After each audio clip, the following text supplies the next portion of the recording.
Дзень добры, шаноўнае гаспадарства, дзень добры, шаноўныя сябры. 5 падзеяў ад Вячеслава Сіўчыка і я, Вячеслав Сіўчык. Будем размаўляць пра даты з 24 лютого по 1 сакавіка 2025 года. Я прапаную наступныя 5 падзеяў. Першае, 24 лютого, 3 гады шырокамаштабнага нападу Расійскай Федэрацыі на Украіну. 28 лютого скандальный визит Владимира Зеленского в Вашингтон. 24 лютого парламентские выборы в Нямецчине. 25 лютого 25 годов перед выборчему митингу Белорусского народного фронту «Адраджэння». И 25 лютого 90 годов с дня народжения народного поэта Рыгора Барадуліна. Шановные сябры, мы шмат десятгоддзяў казалі пра злачынны расійскі імперыялізм, пра тое, што Путін злачынца, тое, што ад яго ідзе небяспека всему свету. І в гэтым все пераканаліся 3 гады таму назад, калі адбылася абсалютна катастрафічная для цывілізацыі падзея. Вы ведаеце, што з 2014 года Расійская Федэрацыя вядзе вайну ва Ўкраіне, абсолютно грэбуючы міжнародным правам, а 3 гады таму назад, 24 лютого, пачаўся шырокамаштабнае варванне расійскіх войскаў ва Ўкраіну. Жахлівая была падзея.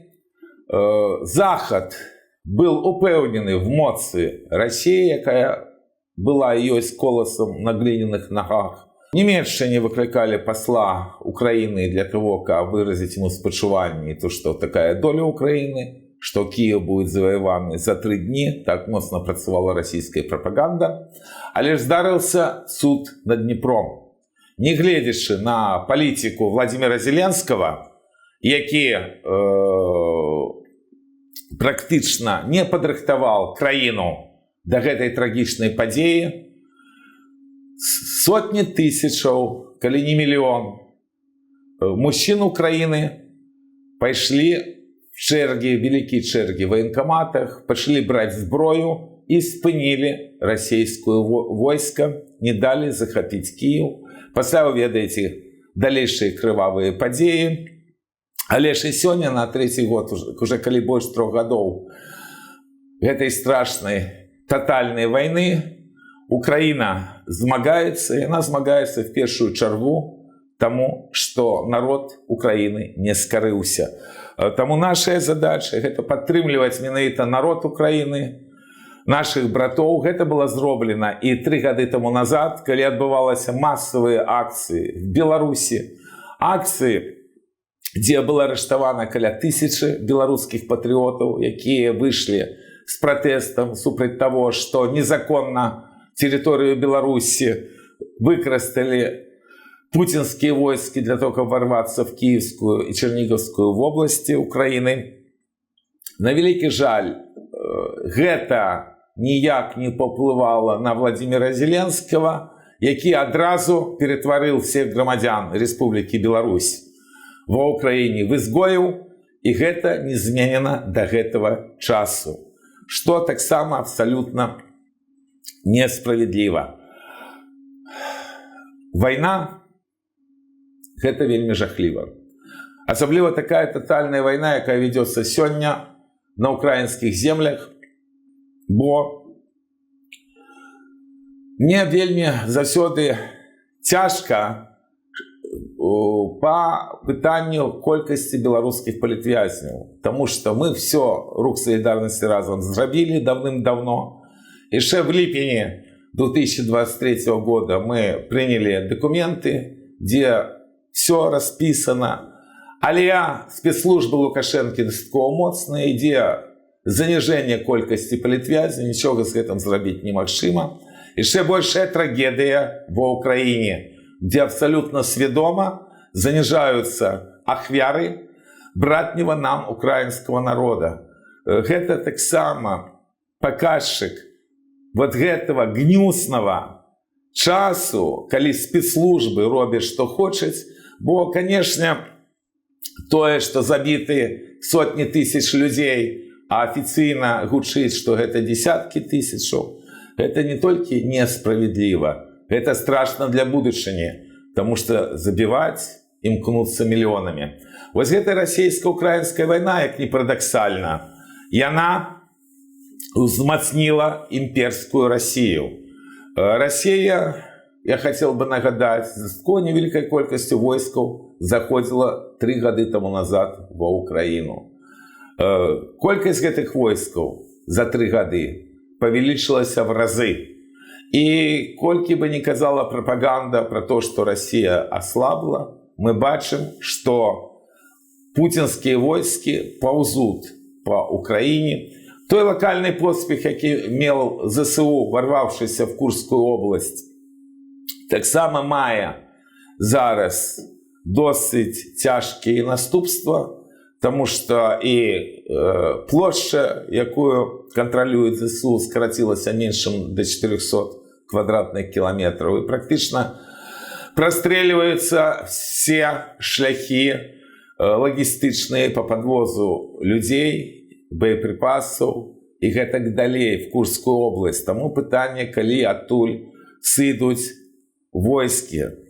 Што вельмі кепска, бо апошні час, пачынаючы з няўдалага украінскага контрнаступа яшчэ в 2023 годзе, адбываецца паўзучая акупацыя Украіны.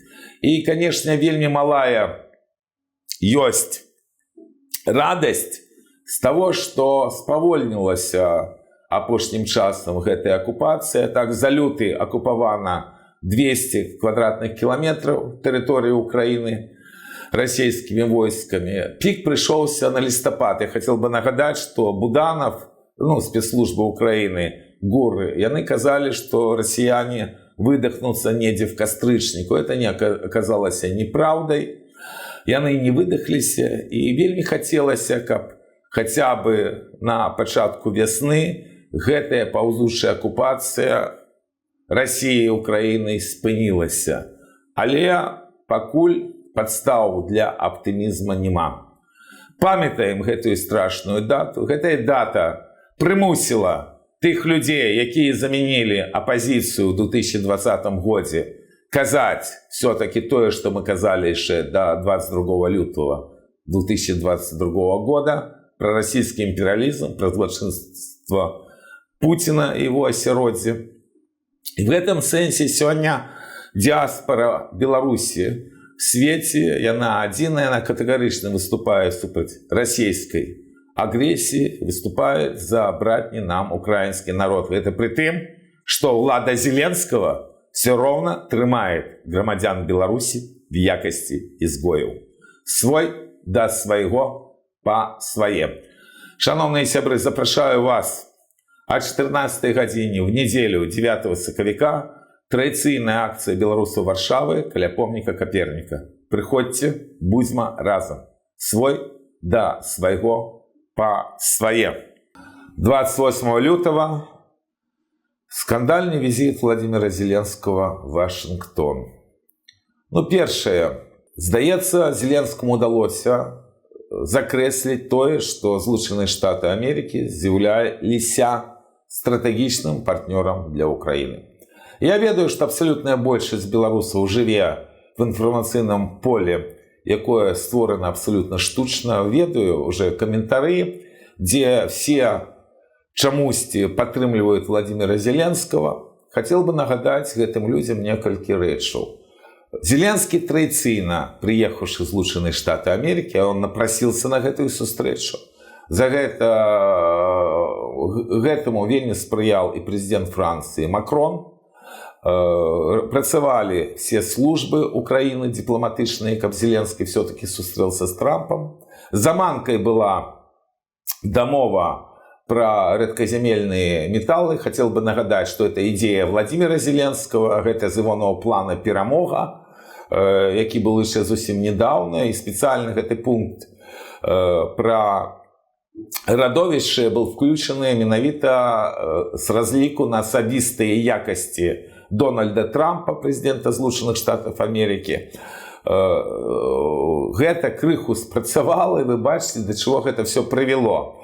Але ж традыцыйна, калі Зеленскі едзе в Амерыку, ён в першую чаргу працуе на дэмакратычную партію Злучаных Штатаў Амерыкі. Ён двойчы вельмі груба вмешивался падчас прэзідэнцкай кампаніі в 2020 годзе, калі перамог Байден, і цяпер в 2024 годзе уже, калі нечакана для Зеленскага перамог Дональд Трамп. В прынцыпе, тое, што адбывалася, было шокам в Вашынгтоне. Натуральна, гэтага ніколі не было. Это такая эпахальная падзея.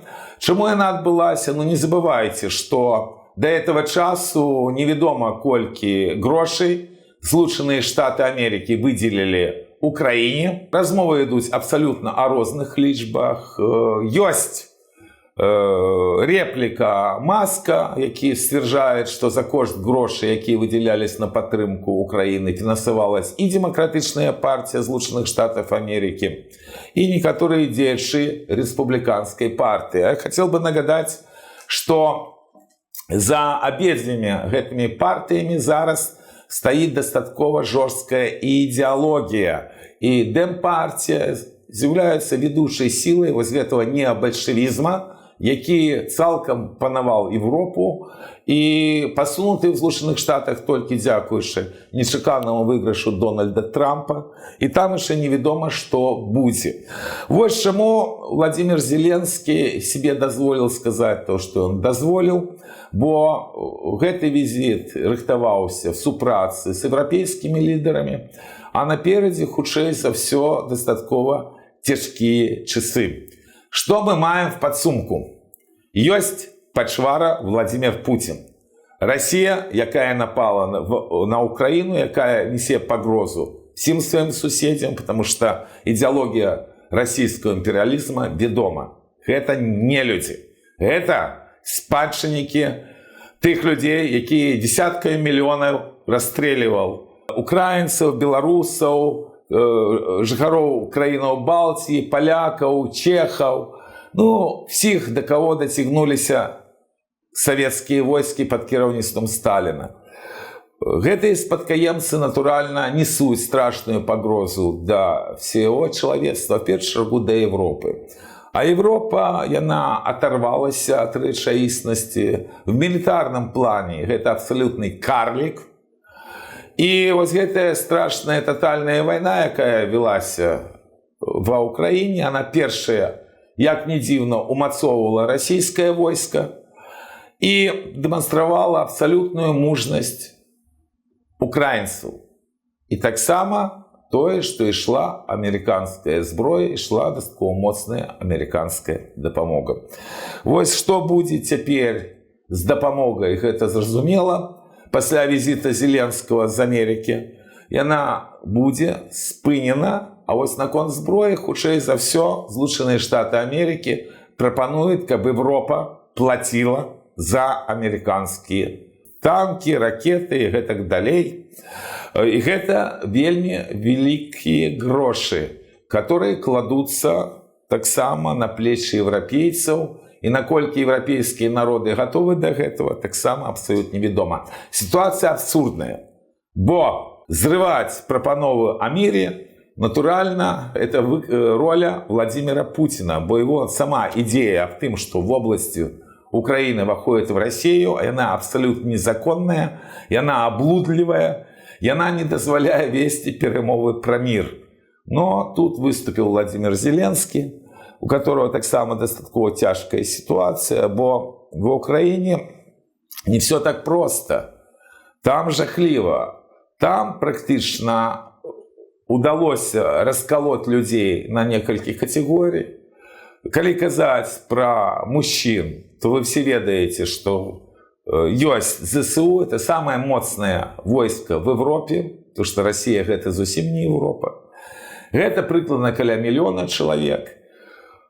Думаю, некалькі мільёнаў уже ухілянтаў, больше з якіх жыве па-за межамі Украіны на захадзе. Ну і 2 мільёна, з якіх недзе, напэўна, больш 50% мужчыны. Гэта чынавенства і сілавікі, якія не ўдзельнічаюць у вайсковых дзеяннях. І атрымліваецца, што гэтая вайна не такая простая нават з боку Украіны. Бо гэта вайна менавіта патрыётаў, вайна бедных, вайна не ўсіх. І на вялікі жаль, мы бачым, як цяжка сёння ва Ўкраіне, мы бачым, што там адбываецца. І вот візіт Зеленскага ва Ўкраіне, ён, канешне, дазволіць пусціць нейкую хвалю і в Европе, і в Украіне, як аказалася, і у беларусаў, на тое, што які маладзец паслаў цэлого прэзідэнта Злучаных Штатаў Амерыкі, не пабаяўся, за сотні мільярдаў даляраў. І такія рэчы можна зрабіць, на мой пагляд. Вось. Але мы все мусім памятаць, што в часы Рэчы Паспалітай был такой перыяд, які назывался руіна. Вот под кіраўніцтвам Владимира Зеленского в гэтым кірунку был зроблены вельмі сур'ёзны крок менавіта вось гэтым скандальным візітам в Вашингтон. Таму вельмі хацелася бы, каб все-таки был мир ва Украине, вельмі хацелася, каб Украина в дальнейшем аднавіла свою тэрытарыяльную цэласнасць. І некалькі слоў яшчэ на тэму, которую таксама пражоўвалі чамусьці СМИ. Трампаўскія словы «диктатор Владимир Зеленский», «не диктатор Владимир Зеленский». Ідзе вайна, страшная вайна. І натуральна, нават калі на пасадзе прэзідэнта был не Зеленскі, а іншы чалавек, который готовы был до гэтай вайны ад пачатку, то он был бы диктатором. На вайне по-іншаму не бывае. Іншая справа, што гэтыя функцыі Владимир Зеленскі выканаў в тым ліку і для того, каб здымаць Залужнага, як рабіць некаторыя іншыя крокі внутрі Украіны, но это праблемы Украіны. Для меня непрымальна тое, што ён зрабіў крокі, і да гэтага часу гэтыя крокі не адмененыя, па дыскрымінацыі грамадзян Беларусі, абсалютная большасць якіх катэгарычна супраць рэжыма Лукашэнкі, я маю на ўвазе грамадзян Беларусі, якія на тэрыторыі Украіны альбо хацелі бы прыехаць ва Украіну. І для меня, конечно, вельмі кепска то, што інтарэсы зернавых барыгаў для Зеленскага былі значна большыя, чым вайсковыя інтарэсы Украіны. Это сапсаванне адносінаў з Польшай па так званых справах, звязаных з зернем, што таксама, на мой пагляд, вельмі трагічна. Ну і самае апошняе, я долго уже тлумачу, это не першы раз, калі Владимир Зеленскі срывае падпісанне дамоваў, якія он сам рыхтаваў. Я хотел бы нагадаць, што перед гэтым мусіла быць падпісанне некалькі месяцаў таму назад в Будапешце дамовы паміж Венгрыяй і Украінай. Дамовы, якая абсалютна неабходна была Украіне. Там ёсць яшчэ старое пытанне, это венгерскае меншынне в Закарпатці, што перашкаджала адносінам паміж Будапештам і Кіевам і без вайны. Вайна все гэта натуральна перавяло зусім іншы ракурс. Дамова была не падпісана, таму што Зеленскі ў апошні момант запатрабаваў, там было прасоўванне Украіны в НАТО, што абсалютна непрымальна для Віктора Орбана, і Зеленскі не мог гэтага не ведаць. Таму зараз будзе спроба мабілізацыі Европы в падтрымку в першую чаргу Зеленскага, бо меня нават абураюць, калі ідуць нейкія заявы, што мы падтрымліваем Украіну зараз ад розных палітыкаў. Это люди, которые таксама молчаць пра сотні тысяч забітых украінцаў. Але ж яны падтрымліваюць Украіну. Не, это не так. Яны падтрымліваюць Владимира Зеленского, который в такой ситуации, как он опынулся сам, вось в данной ситуации. А вось Украіну якраз падтрымліваць вельмі трэба. І калі уже так атрымалася, і калі хочаце падтрымліваць Владимира Зеленского, то сапраўды давайце вялікія грошы Украіне, падтрымайце Украіну в той страшнай вайне, якую яна вядзе сёння, вядзе уже больш 3 гадоў. Наступнае пытанне, як не дзіўна, яно таксама звязана з папярэдняй тэмай. Гэта парламенцкія выбары Нямецчыны, якія адбыліся ў нядзелю 24 лютого. Перамога традыцыйных партий. Ну, вы все ведаете, я думаю, что 28% атрымал блок, традыцыйны блок ХДС, ХСС, Христианский демократичный союз, дзейнічае во всех землях Нямецчыны, акрамя Баварии, где дзейнічае ихний союзник шматгадовый, Христианско-социальный союз. Атрымали 28%. На другое место вышла альтернатива для Нямецчыны. На третьем месте социал-демократы, якія сёння мелі канцлера. Вось, натуральна, яны сыходзяць з гэтай пасады. Але ж хутчэй за ўсё улада будзе шырокая коаліцыя ў выглядзе ХДС, ХСС і сацыял-демакратаў. І здаецца, все добра, і ніякіх праблем у Нямецчыны не будзе. Гэта памылка, таму што Европу чакае крызіс, вельмі сур'ёзны.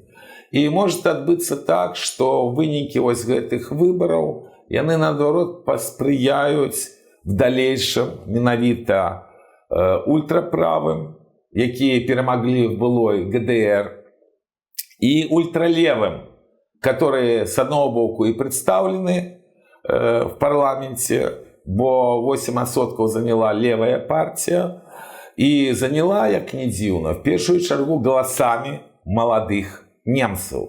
Первое место она заняла как раз в этой категории, другое место заняла альтернатива для Германии. Далее схема отбываться будет худшее за всех 100 годов тому назад. Почнется кризис, в этом виноваты будут старые элиты, и будет прорыв до влады тех, кто сегодня бачится маргиналами, тех, кого сегодня спробуют блоковать со всеми вытекающими отсюда наступствами. И вот как раз подеи, связанные с Украиной, яны мусить дапамогуць вось гэтаму непазбежнаму, на мой погляд, кризису экономичному Европейского Союза, бо там все гэтыя предпосылки были и до апошніх падзеяў. А нагадаю, что Нямецчына гэта локомотив европейской еврозвяза. Адбываліся выборы еще в субботу 1 сакавіка в непризнанной Республицы Абхазия. Яны таксама былі дастаткова цікавыя. Там нават была стрельба на выбарчых участках. Перамог по афіцыйных дадзеных кандидат, якого падтрымлівала Россия. Як не дзіўна, там был кандидат, якого Россия не падтрымлівала. В Беларусі выбораў няма уже з далёкого лістапада 1996 года, і няма нават падстаў сцвярджаць, што яны адбудуцца в ближайшей будучыні. В Нямецчыне старая демократия. Давно есть звычка, что люди имеют право выбирать владу. Лишь не забывайте, что менавіта парламенцким шляхом калісьці и Адольф Гитлер в Нямецчыне пришел до влады. Еще вельмі добра, что он не смог на тых выборах взять большесть голосов немцев. И он взял меньше 50%. А лишь от этого не легчэй ані ахвярам жахлівого нацизма, ані тым, хто атрымаў страшныя раны падчас Другой сусветнай вайны, якую распачалі два крывавых дыктатара Гитлер і Сталін. І пачыналася гэта таксама в выбарах Нямецчыны пасля кризиса. Четвертая падзея, яна вельмі светлая. 25 гадоў перад выбарчаму мітынгу Беларускага народнага фронту адраджэння, які адбыўся 25 лютого в Менску, в якім прыняло ўдзел больш 100 тысячаў. Так атрымалася, людзі збіраліся на плошчы Куба-Коласа, і так атрымалася, што Віктор Івашкевіч даручыў мне, каб я кіраваў групай, якая была каля філармоніі, бо не дазволялі спачатку выходзіць на праезжую частку.